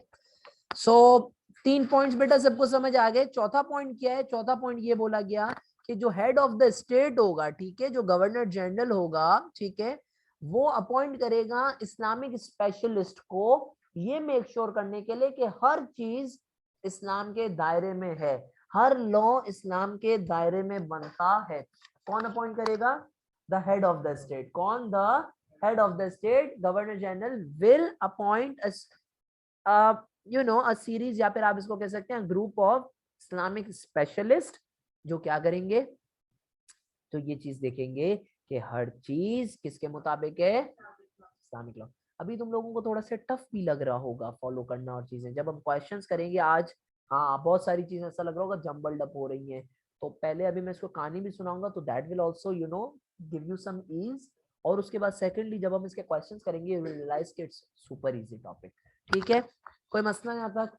इसी तरीके से ये बोला गया इस कॉन्स्टिट्यूशन के अंदर कि भाई हमारी कौमी जबान कौन सी होनी चाहिए, ये कौन डिसाइड करेगा? National assembly. कौमी जबान कौन डिसाइड करेगा? National assembly. Does that make sense? तो अब बेसिक प्रिंसिपल्स कमेटी की क्या सजेशंस थी, बोलो जरा। Head of the state should be a Muslim, head of the state should be a, कौमी जबान का मसला कौन डिसाइड करेगा? National assembly. कैबिनेट जो है वो नेशनल असेंबली को जवाबदेह होगा, हेड ऑफ द स्टेट को नहीं होगा। प्रोविंशियल और नेशनल लेवल के ऊपर माइनॉरिटीज के रिप्रेजेंटेटिव्स होंगे। कौन होंगे? रिप्रेजेंटेटिव्स होंगे माइनॉरिटीज के प्रोविंशियल और नेशनल असेंबलीज में। ऐसा नहीं होगा कि सारी मुसलमान ही बैठे हुए, माइनॉरिटीज की कोई असेंबलीज के अंदर सीट्स ही नहीं है। Does that make sense? कोई इश्यू है यहाँ तक? आगे चलें। अच्छा बेटा, ये जो रिफॉर्म्स थे इनके ऊपर, कॉन्स्टिट्यूशनल रिफॉर्म्स के ऊपर, इनके ऊपर इनका एडवांटेज क्या होगा? कोई मुझे बता सकता है इनकी सक्सेस क्या होगी? ना ना ना ना ना, इनकी सक्सेस क्या होगी ये बताओ। एक ही है एज सच अपेरेंटली। क्या है वो सक्सेस? वो ये है कि it countered the criticisms, it countered the criticisms of the first constitutional report. It countered the criticisms of the first constitutional report of the basic principles committee does that make sense? Clear हो गई सबको बात? चलें आगे। किसी को कोई पूछना है? रिपीट करवा दूं? खुल के बोलो, समझो तुम्हारा नौकर हूं मैं, मुझसे इस तरीके से समझो, सीरियसली दिल से बोल रहा हूं। लेकिन जब टेस्ट करो तो ऐसा करो कि एग्जामिनर की जो है ना वो हलक में आ जाए कि किस तरीके से बच्चों ने लिखा है। समझ गए बात को? 10 दफा बोलोगे मैं समझा दूंगा। सेकंड पॉइंट कौन सा वाला? रिप्रेजेंटेटिव वाला। देखो मेरी बात सुनो, हमारे पास प्रोविंशियल असेंबली है, नेशनल असेंबली। आज तुम्हें आसान जबान से समझाता हूँ। तुम मुझे बताओ प्रोविंशियल असेंबली में यहाँ से हमारे इमरान खान का रिप्रेजेंटेटिव कौन? जमाल सिद्दीकी। कौन है? नेशनल लेवल के ऊपर नेशनल की टिकट किसके बाद थी? शादी एक्सपर्ट आमिर लियाकत। ये दोनों कौन है रिलीजन वाइज? तो क्या कोई हिंदू रिप्रेजेंटेशन हुई असेंबली के अंदर? ये पॉइंट ये बोल रहा है, कॉन्स्टिट्यूशन में ये पॉइंट बोला गया था कि प्रोविंशियल और नेशनल के ऊपर हिंदू या सिख जो छोटी माइनॉरिटीज हैं, रिलीजियस कम्युनिटी, उसमें से भी एक बंदा अपॉइंट। जमाल सिद्दीकी भी मुसलमान है। हाँ ऐसा होता नहीं है ना, यही तो कह रहा हूँ, हमें नहीं होता इस तरीके से। समझ रहे हो? तो कॉन्स्टिट्यूशन ने प्रपोज किया था होना चाहिए। कुछ ऐसी भी जगह है जहाँ पर है भी, ऐसा नहीं है कि नहीं है। कुछ गाँव वगैरह है जहाँ से हिंदू आए हुए हैं, पारसी भी आए हुए। पारसियों के कोर्ट में रिजर्व सीट्स है, आपको पता है? हमारे पाकिस्तान में अभी भी आपका काम, आप कराने जाओगे आपको कोर्ट में टाइम लगेगा, धक्के पकड़ो वकील है। पारसी का ऐसा नहीं है, पारसी को अच्छा खासा से। ठीक है, कोई इशू यहाँ तक नहीं? कोई और पॉइंट समझना है दोबारा? अच्छा अब इसके ऊपर बेटा ये क्रिटिसिज्म लिखे हुए, क्रिटिसिज्म के ऊपर आ जाओ कि इसके ऊपर क्रिटिक क्या की गई। हर चीज के ऊपर हम पाकिस्तानी बेटा ओके तो निकालते हैं ना, हर चीज में नुक्स तो हमारा काम है निकालना। ठीक है, हाँ कीड़े निकालना आम जबान में। ठीक है, उलेमाज ने हमें ये कहा, उलेमाज ने ये क्रिटिसाइज किया कि अहमदीज जो हैं, अच्छा अब आसान जबान में समझा रहा हूँ। उलेमाज ने ये बोला कि कॉन्स्टिट्यूशन के अंदर ये बात लिखो कि अहमदी मुसलमान नहीं है, और कॉन्स्टिट्यूशन में इस बात को जाहिर कर दो कि अहमदीज या कादियानी किसी भी ऑफिशियल पोस्ट पे आ उलेमाज ने डिमांड की, उस वक्त का फॉरेन मिनिस्टर, यहाँ पर हमने एग्जांपल मैंने आप लोगों के लिए लिखी है, जफरुल्लाह खान, उसको हटाओ उसके ओहदे से। Who was Zafrullah Khan? He was the foreign minister. He was the foreign minister at this time in the ministry of Ahmadi था। तो उलेमाज ने अपोज किया। तो बेटा अब आप लोग बोलो सर आपने इसको कॉन्स्टिट्यूशन से कैसे रिलेट कर रहे हैं आप? अभी तो हम कॉन्स्टिट्यूशनल रिफॉर्म्स पढ़ रहे थे, उसके सक्सेस देखे, अब उसके फेलियर्स, क्रिटिसिज्म, अब आप बोले सर आप इसको इससे कैसे रिलेट कर रहे हो? तो मैं आपको इसका जवाब दूंगा, बेटा मैं ऐसे रिलेट कर रहा हूँ इसको कि आपके जो कॉन्स्टिट्यूशनल रिफॉर्म्स हैं, उलेमाज ने बोला उसके जरिए लीगली इस चीज को नाफिज करो कि अहमदियों को कोई भी पोस्ट, समझ रहे हो बात को, कॉन्स्टिट्यूशनली इम्पोज करो। इसको हम कहते हैं to impose constitutionally, to impose constitutionally. सबको, सब मेरे साथ हैं, सबको समझ आ रही है मैं क्या कहना चाह रहा हूँ? बच्चों मैं ये कहना चाह रहा हूँ कि जो उलेमास थे उन्होंने क्रिटिसाइज किया कॉन्स्टिट्यूशन को और बोला कि आप कॉन्स्टिट्यूशन में क्लियरली लिखें कि जो ये मुल्क है वो एक इस्लामी रियासत है, हेड मुसलमान होना चाहिए, तो वो तो पूरी हो गई शर्त इनकी। दूसरा इन्होंने बोला कि कादियानी या अहमदियों को कोई भी सीट, ओहदा, और ये कॉन्स्टिट्यूशनली बात होनी चाहिए। आज तक हमारे पास ये बात कॉन्स्टिट्यूशनली मौजूद, तभी तो हाल में इमरान खान ने कादियानी को अपॉइंट किया था ना कि कैबिनेट में, फिर निकाल दिया प्रोटेस्ट हुए थे। समझ रहे हो बात को? पता कैसे जाते हैं एफिलिएशन आपकी इजीली पता चल जाती है। अब जैसे बच्चों आपका बद्रों से ताल्लुक अगर हो, मिसाल दे रहा हूँ यार, अगर बोला अलिफ गाफ रे, इफ ठीक है। अब इस तरह जिस तरह शायान का ताल्लुक अगर उनसे हो तो पता लग जाता है ना, ठीक है। और कोई क्वेश्चन है गाइस? अच्छा, तो उलेमाज आर्ग्यूड, उलेमा ने क्या आर्ग्यू किया कि Ahmadis should be legally restricted and not be given any official post in the government. तो मैं अगर किसी बच्चे से पूछूं मुझे बताओ ये अहमदीज का प्रोटेस्ट अगेंस्ट, सॉरी क्या नाम है, उलेमाज का प्रोटेस्ट अगेंस्ट अहमदीज को और क्या कहा जाता है? कादियानीज। क्या कहा जाता है? कादियानीज या अहमदीज एक ही बात है, कादियानीज या अहमदीज। तो मुझे बताओ बेटा तुम लोग क्या बोलोगे, मुझे क्या जवाब दोगे कि ये कादियानी और जो अहमदीज हैं इनके खिलाफ जो उलेमाज ने प्रोटेस्ट किया ये कॉन्स्टिट्यूशनली कैसे रिलेटेड है? वो ये चाह रहे थे ये बात लीगली अप्लाई हो जाए, कॉन्स्टिट्यूशनली इंपोज की जाए कि कोई भी कादियानी को ऑफिशियल पोस्ट, अहमदीज ये चाहते थे कि कॉन्स्टिट्यूशन में लिखा जाए, ओ सॉरी उलेमाज ये चाहते थे कॉन्स्टिट्यूशन में लिखा जाए कि अहमदीज को कोई भी पोस्ट ना मिले, ठीक है, और कॉन्स्टिट्यूशनली इनके ऊपर बैन लगाया जाए। और फिर उन्होंने प्रोटेस्ट किया और बोला जफरुल्लाह खान जो फॉरेन मिनिस्टर ये कादियानी है, ये लंबा केस है, ठीक है, तो इसको जो है वो आप ऑफिस से निकालें, इसको जो है वो ऑफिस से आप डिसमिस करें। उलेमाज demanded urgent dismissal of foreign minister Zafarullah Khan, urgent dismissal. Does that make sense? कोई मसला यहाँ तक, कोई इशू? और दूसरा क्रिटिसिज्म इस कॉन्स्टिट्यूशन के ऊपर बेटा ये था, आप लोग आखिरी पॉइंट पढ़ो, आखिरी पॉइंट क्या था? इश्यू ऑफ लैंग्वेज कौन डिसाइड करेगा? असेंबली डिसाइड करेगी, नेशनल असेंबली डिसाइड करेगी कि जबान पाकिस्तान की कौन सी ऑफिशियल लैंग्वेज, नेशनल लैंग्वेज बननी। हालांकि कोई स्मार्ट बच्चा होगा तो बोलेगा सर कायदे आजम ने 1948 में स्पीचेस देके ढाका भी गए थे, वो हर जगह गए थे, उन्होंने ये बोला था कि कौन सी होनी चाहिए, लेकिन अब तक ये डिसाइड क्यों नहीं हो पाया था? क्योंकि कौन प्रोटेस्ट कर रहा था? कहाँ के लोग? बंगाल के लोग, ईस्ट पाकिस्तान के लोग। अब सीन सुनना, ये कह रहा है कि इश्यू ऑफ, ये जो कॉन्स्टिट्यूशन था ये कहता था कि इश्यू ऑफ नेशनल लैंग्वेज कौन रिजॉल्व करेगा? इश्यू ऑफ नेशनल लैंग्वेज कौन रिजॉल्व करेगा? Issue of national language will be resolved by national assembly. तो ईस्ट पाकिस्तान के लोगों ने बोला भाई ये कैसा कॉन्स्टिट्यूशन है, ये कोई इश्यू है? ये तो कोई इश्यू ही नहीं है, कौन सी जबान बननी चाहिए? हैं? बंगाली। कौन मेजॉरिटी? 10 मिलियन लोग ज्यादा थे वहां पर। कितने मिलियन लोग? 10 मिलियन लोग ज्यादा थे ईस्ट पाकिस्तान के अंदर बनिस्बत वेस्ट पाकिस्तान के। तो उन्होंने बोला ये कॉन्स्टिट्यूशन तो बोलता है कि लैंग्वेज का इश्यू नेशनल असेंबली, तो बोलेंगे ये घंटा कोई इशू है, ये तो कोई इशू ही नहीं है, हम ही ज्यादा है, हमारी जबान ही रखो। तो इस वजह से उन्होंने इस कॉन्स्टिट्यूशन के अगेंस्ट क्रिटिसाइज किया। समझ गए बात? अगर जिना मतलब अभी होता तो हाँ। ये बनते होते तो क्या बन गए होते? ये बने होते तो हाँ, जिना होता ना तो अभी तक हम यहाँ नहीं होते, हम अभी फ्राइज खा रहे होते।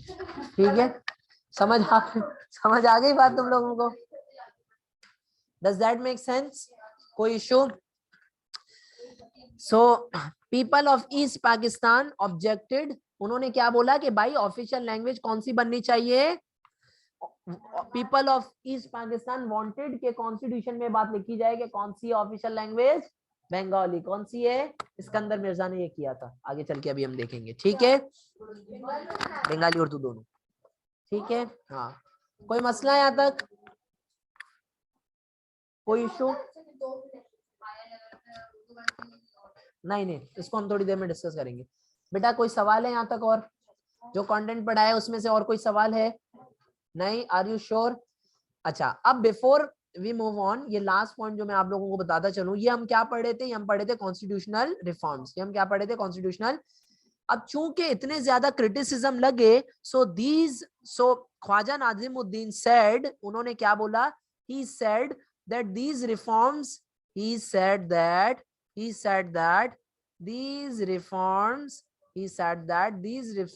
will undergo further consideration, will undergo further changes, will undergo further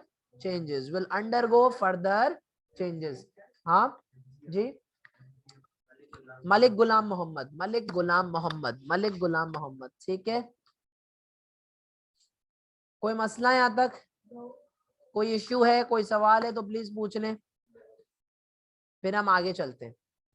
आगे चलें या वो करें? कर ले वे, चलें ठीक है। हाँ सॉरी, लास्ट चीज जो इसके बारे में हमें डिस्कस करनी है, that is creating a new cabinet. ठीक है, देखें ये लास्ट चीज है। अब इसके अंदर हम ये पढ़ेंगे कि मलिक गुलाम मोहम्मद का एंड कैसे आया। देखें जरा, सुने। अप्रैल 17,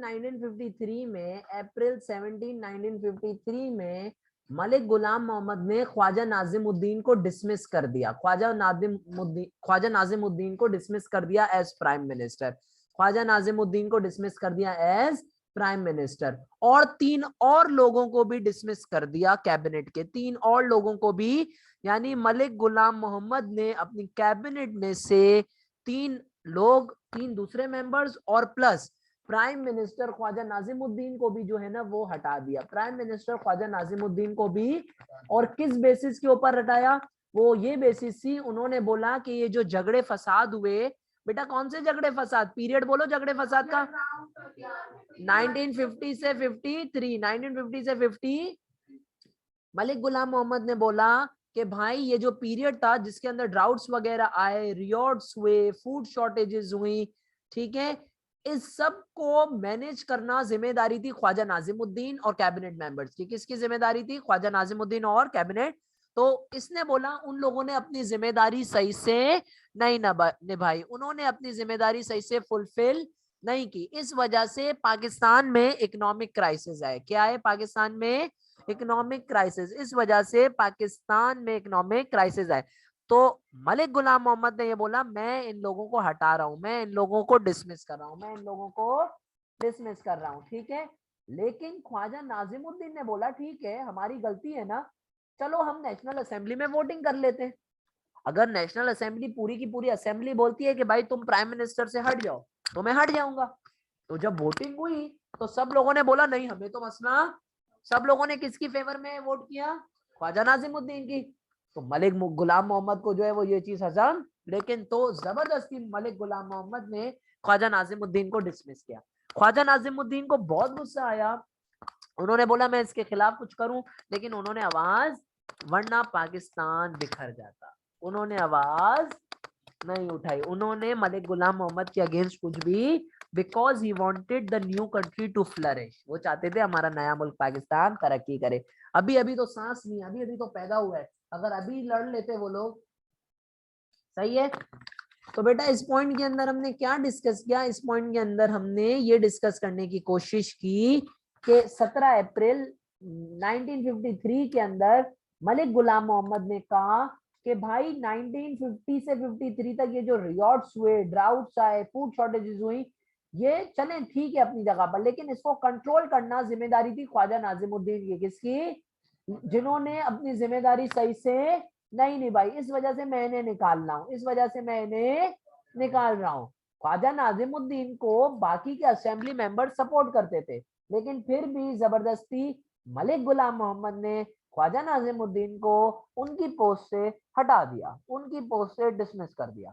ख्वाजा नाजिमुद्दीन ने सोचा कि इनसे, लेकिन फिर उन्होंने कुछ भी किया, ख्वाजा नाजिमुद्दीन ने पाकिस्तान की बेहतरी के लिए, तो अगेन इट शोज के ख्वाजा नाजिमुद्दीन का personal characteristic, but did not argue for the betterment and unity of this shows a personal characteristic of Khwaja Nazimuddin कि उन्होंने अपने मुफाद से ज्यादा, मुफाद किसका ऊपर रखा? किसका ऊपर रखा बेटा मुफाद? पाकिस्तान का। किसका? किसका? पाकिस्तान का। ठीक है, अब सवाल क्या हुआ? सवाल क्या हुआ? ये हमारा पूरी हो गई, अब ये कैबिनेट तो बन गई। अब क्या मलिक गुलाम मोहम्मद अपने घर से लेके आएंगे दूसरी कैबिनेट? नहीं लेके आएंगे ना, चाचा को बना दिया, मामा को ले आया। ठीक है, शायान को अगर मैं कहता शायान अपने घर से ले आता कैबिनेट, शामबुड़ी को, पकौड़े वाली को, ये सब दोस्त हैं शायान के। ठीक है, समझ रहे हैं बात को आप? वैसे तो शायान के और तारिक रोड और यहाँ चौरंगी पे भी बहुत है लोग, लेकिन ठीक है। तो अब एक नई कैबिनेट बनाई गई। अब क्या हुआ? नई कैबिनेट बनाई गई जिसमें ना अंसब ने बंदे लाए ना शायान ने। ठीक है, मलिक गुलाम मोहम्मद ने खुद ही बंदे लाए। कितने बंदे लाए?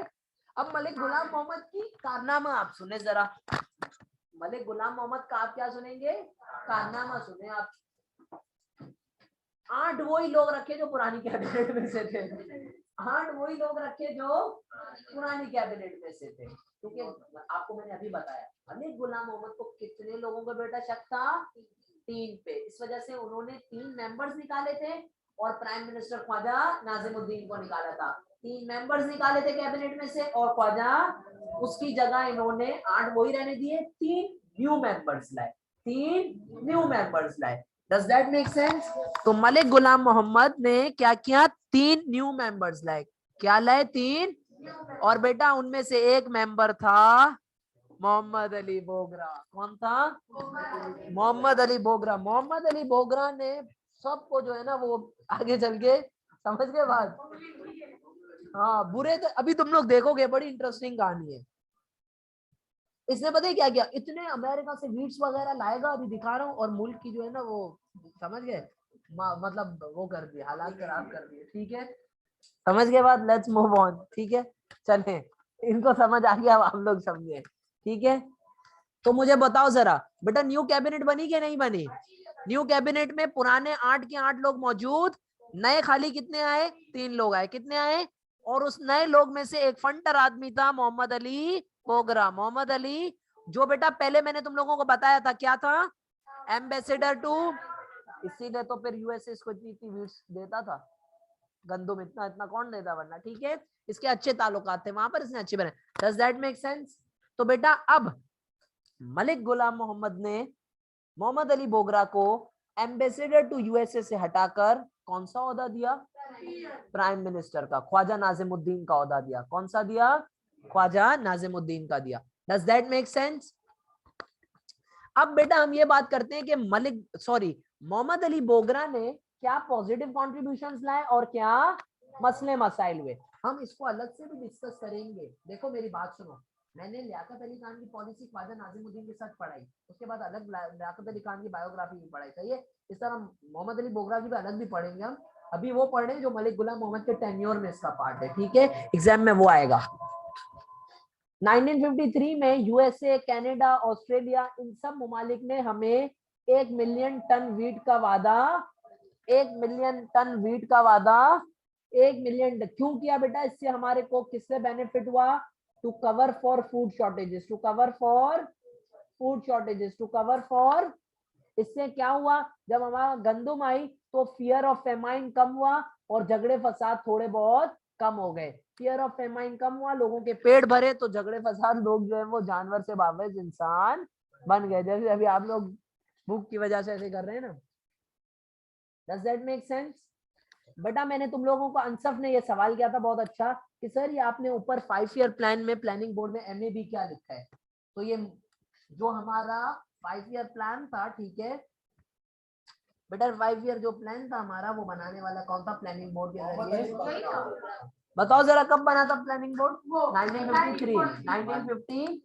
1953 कोई मसला, प्लानिंग बोर्ड बनाया गया था, वो किसने बनाया था? तो ये इसकी पॉजिटिव कॉन्ट्रीब्यूशंस हैं।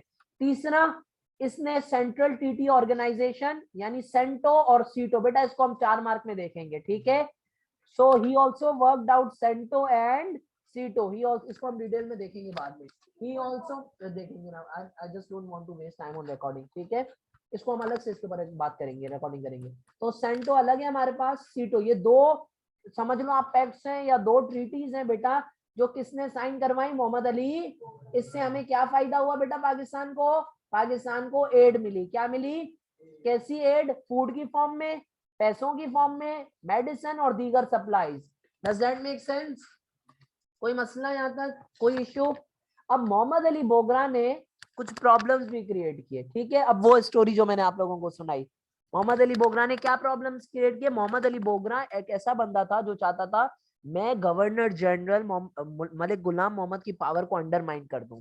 गवर्नर जनरल के पास, आपको याद है ना, ख्वाजा नाजिमुद्दीन के टाइम पे प्रॉडा निकाला गया था कि गवर्नर जनरल चाहे तो 5 साल के लिए अगर कोई गिल्टी साबित हो उसको हटा देगा, वो ऑफिस में नहीं रह सकेगा। प्रॉडा, वो प्रॉडा सिर्फ कौन यूज कर सकता था? गवर्नर। ये चाहता था मोहम्मद अली बोगरा कि ये सारी जो पावर्स हैं गवर्नर जनरल की वो कम हो जाए, ये सारी पावर्स गवर्नर जनरल की। तो इसने क्या किया? वेट किया कि जैसे ही मलिक गुलाम मोहम्मद बाहर गए, अब्रॉड गए, इसने असेंबली की मीटिंग बुलाई। उस मीटिंग में इन्होंने बोला कि भाई जो प्रॉडा है आप उसको खत्म करें। उस प्रॉडा, अच्छा चलो उसको देखते हैं, ठीक है, आ जाओ। सो प्रॉब्लम्स क्या थी? ऑन September 21, 1954 जब मलिक गुलाम मोहम्मद बाहर थे, फॉरेन कंट्री में थे, तो बेटा क्या हुआ? मोहम्मद अली बोगरा ने एक मीटिंग बुलाई। मोहम्मद अली बोगरा ने अर्जेंट बेसिस के ऊपर एक मीटिंग बुलाई असेंबली की। कौन सी असेंबली? Provincial, national assembly. ये सारी बातें कहां पर होती हैं? नेशनल असेंबली में।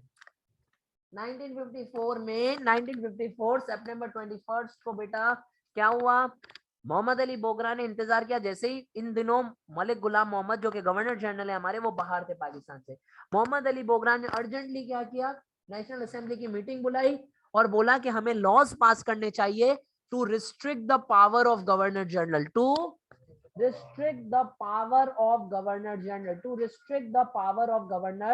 जनरल, ठीक है। अब असेंबली ने आपस में 15 मिनट के अंदर, कितनी देर में? यहाँ पर मैंने लिखा नहीं, आप लोग लिख सकते हैं, इन 15 मिनट्स ओनली, इतने शॉर्ट पीरियड के अंदर गवर्नर जनरल की पावर को रोकने के लिए लॉज पास किए। क्या किया? गवर्नर जनरल की पावर को कम करने के लिए, in order to minimise the power of governor general, उन्होंने क्या किया? लॉज पास किए। बेटा क्या किया? लॉज पास किए। कैसे कैसे लॉज? प्रॉडा खत्म कर दो। क्या लॉज पास किए? प्रॉडा खत्म कर दो। गवर्नर जनरल अपने मिनिस्टर्स की एडवाइस लिया करेगा। हर मिनिस्टर को नेशनल असेंबली का पार्ट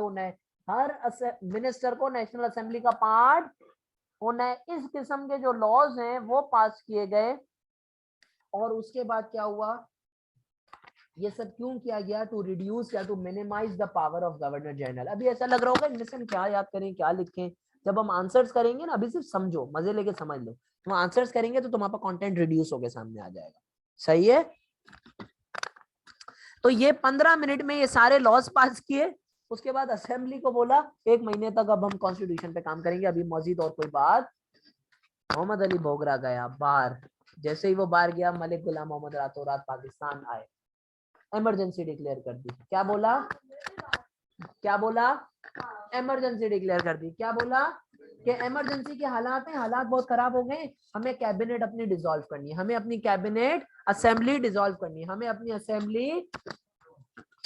तो हुआ क्या, Malik Ghulam Mohammad return back to Pakistan and declared a state of emergency. उन्होंने बोला भाई जी हालात बहुत खराब हो गए, हमें स्टेट ऑफ इमरजेंसी, और उन्होंने नेशनल असेंबली को डिसॉल्व कर दिया, उन्होंने असेंबली को, और फिर दोबारा से एक कैबिनेट बनाई। तो बेटा ओवरऑल आप लोग एक ये बात भी लिख सकते हो, ओवरऑल इन द मिनिस्ट, ओवरऑल खत्म, मतलब खत्म कर दी नेशनल असेंबली।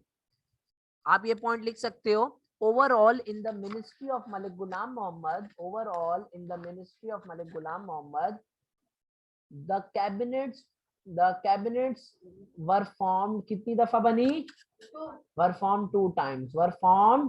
तो ये बेटा पॉजिटिव बात हुई, बुरी बात हुई, नेगेटिव बात हुई। ये कौन सा पॉइंट हुआ, फेलियर हुआ, नेगेटिव पॉइंट हुआ, फेलियर हुआ इसकी मिनिस्ट्री का, या नेगेटिव पॉइंट हुआ, क्या हुआ बेटा, फेलियर हुआ या नेगेटिव पॉइंट हुआ, फेलियर हुआ या नेगेटिव। जी बेटा, हाँ, the cabinets were form 2 times, 2 times, so this was a point of failure, this is a point of. कोई मसला यहाँ तक, कोई इश्यू। अब इन्होंने नई कैबिनेट बनाई, उस नई कैबिनेट के अंदर इन्होंने मोहम्मद अली बोगरा को वही प्राइम मिनिस्टर बनाया, मोहम्मद अली बोगरा को वही प्राइम मिनिस्टर। लेकिन इस बार इन्होंने पता है क्या किया, जो 3 नए बंदे लाए, जो नए बंदे लाए वो नेशनल असेंबली का पार्ट। कोई मुझे बता सकता है इसका जवाब ऐसा क्यों किया गया? हाँ, यही तो टेक्निकल क्वेश्चन है, टीचर तुम्हें बताते हैं ऐसी बातें? हाँ, पूछते नहीं हो क्योंकि तुमने कभी ये सवाल किया? क्योंकि उनको उनका बताया हुआ आपको यहाँ तक भी नहीं पहुंचाता है कि आप ऐसा सवाल कर सके। आप पूछे, सुने, पॉलिटिक्स देखें कैसी काम कर रही है गाइस। मैंने तुम लोगों को बोला मलिक गुलाम मोहम्मद ने अपनी कैबिनेट डिसॉल्व की, मोहम्मद अली बोगरा को हटाया। मोहम्मद अली बोगरा के पास ऐसी क्या पावर थी कि उसने जो है वो असेंबली को बुलाया, असेंबली में उसके लोग बैठे हुए थे, असेंबली में उसकी लोग बैठे हुए थे।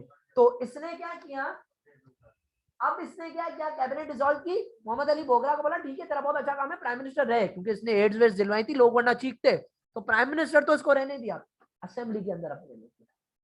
Are you getting my point? अब मोहम्मद अली बोगरा अगर असेंबली बुलाना चाहेगा तो जैसे ही वो जाएगा तो वो लोग यूं नीचे देखेंगे, जवाब थोड़ी देंगे उसको। समझ रहे बात को? समझदार के लिए इशारा काफी है, ठीक है। तो अब जो है वो मलिक गुलाम मोहम्मद ऐसी पॉलिटिक्स खेल, तो अब अक्सर ये जब हम बुक में पढ़ रहे होते बच्चे, तो अक्सर ये पूछते सर ये क्या एक दफा उतार रहे एक दफा चढ़ा रहे, आई मीन पोस्ट पर, ठीक है। तो उस अब समझ आ रही है पॉलिटिक्स गेम क्या है, समझ रहे हो बात को? तो ये सीन है, ठीक है। ये बड़े मजे का, जब अभी हम फ्राइज खाते हुए इसको मैं दोबारा वो भी करूंगा, ठीक है। कोई मसला है यहाँ तक, कोई इशू? अच्छा, अब ये जो बेटा नए मेंबर्स आए थे 5, ये जो बेटा 5 कितने न्यू मेंबर्स आए थे कैबिनेट में, सेकंड कैबिनेट है, फर्स्ट है, सेकंड है, कौन सी है, सेकंड है, ठीक है। इसके अंदर हमारे साहब हैं general Ayub Khan, general Ayub Khan, general Ayub Khan. Does that make sense? कोई मसला? अच्छा, ये जो इन्होंने कैबिनेट डिसॉल्व किया दूसरी बार, ठीक है। अच्छा, कहां गया मैं, हाँ, इन्होंने जो कैबिनेट अच्छा जस्ट बाय द वे एक और क्वेश्चन है मेरा, इन 5 न्यू मेंबर्स में एक तो जनरल अयूब खान थे, और कौन थे, एक और बंदे का नाम इंपॉर्टेंट है, अगले जिनकी मिनिस्ट्री है, सिकंदर मिर्जा। कौन थे? सिकंदर मिर्जा, कौन थे? ठीक है, कोई मसला यहाँ तक? अच्छा, अब इन्होंने ये जो सेकंड बार इस तरीके से अपनी कैबिनेट डिसॉल्व की, असेंबली डिसॉल्व की, तो मौलवी तमीजुद्दीन, मौलवी Tamizuddin who was the speaker of the dissolved assembly, who was the, मौलवी तमीजुद्दीन कौन थे? स्पीकर थे, नेशनल असेंबली में स्पीकर थे। इन्होंने सिंध हाई कोर्ट में अपील की, इन्होंने क्या किया, सिंध हाई कोर्ट में अपील की, इन्होंने सिंध हाई कोर्ट में क्या, ओ भाई ये टाइपो है भाई, तमीजुद्दीन, तमीजुद्दीन, ठीक है, मौलवी तमीजुद्दीन, नाजिमुद्दीन नहीं है भाई, मौलवी तमीजुद्दीन, सही है। ये टाइपो हुआ है, टाइपो नोट्स में, ठीक है, TAMIZ, हाँ हाँ टी है, ठीक है, सही है, thank you very much highlight करने के लिए, ठीक है। तो मौलवी तमीजुद्दीन ने बोला कि भाई, उन्होंने सिंध हाईकोर्ट में अपील की, बेटा अपील किसके खिलाफ की? मलिक गुलाम मोहम्मद। भाई अपील किसने की? मौलवी तमीजुद्दीन ने बोला कि ये क्या तरीके असेंबली बातों, वो वहां से केस जीते। सिंध हाई कोर्ट ने बोला हाँ ये बिल्कुल सही कह रहे हैं, इस तरीके से डिसॉल्व। लेकिन मलिक गुलाम मोहम्मद ने फेडरल कोर्ट में अपील की, हाई कोर्ट ऊपर के कोर्ट में फेडरल में अपील की, तो फेडरल कोर्ट ने बोला नहीं, गवर्नर जनरल के पास इमरजेंसी डिक्लेयर करने के इख्तियार होते हैं। किसी भी गवर्नर जनरल के पास इमरजेंसी डिक्लेयर करने के इख्तियार होते। तो इस तरह हमने मौलवी तमीजुद्दीन को भी जो है ना वो चुप करा दिया। ठीक है जी, बोले। लेकिन वो जो था बोगला, उसने तो मना कर दिया था ना कि गवर्नर जनरल की कोई पावर नहीं, तो लॉ बना देते। नहीं आप समझ नहीं रहे ना, ये इम्प्लीमेंट थोड़ी हुए थे, अभी तो बना है चंद दिनों के अंदर। हाँ चंद दिनों के अंदर वो वापस आ गए मलिक गुलाम मोहम्मद, और उन्होंने असेंबली डिक्लेयर कर दी। अबे भाई उसने बोगरा ने असेंबली से पास करवाया, तभी तो फिर मौलवी तमीजुद्दीन के पास इतनी पावर आई कि वो कोर्ट में जाके बोल सके कि ये तो बोगरा ने तो लॉस बनाए, फिर ये क्यों कर रहा है ऐसा। फेडरल कोर्ट ने बोला ऐसा नहीं है, गवर्नर जनरल के पास इख्तियार होता है। समझ लो, सिंध हाई कोर्ट ने मौलवी तमीजुद्दीन को जिताया था, लेकिन फेडरल ने बोला नहीं। Are you getting my point? ठीक है, so overall we discussed these things. ठीक है, इसको अब जो है ना वो अपन पॉज कर लेते हैं। ठीक है, ये हमारे पास एंड होती है क्या नाम है, मलिक गुलाम मोहम्मद की ministry. Does that make sense to all of you? ठीक है, so we will move on, हम आगे चलेंगे आफ्टर द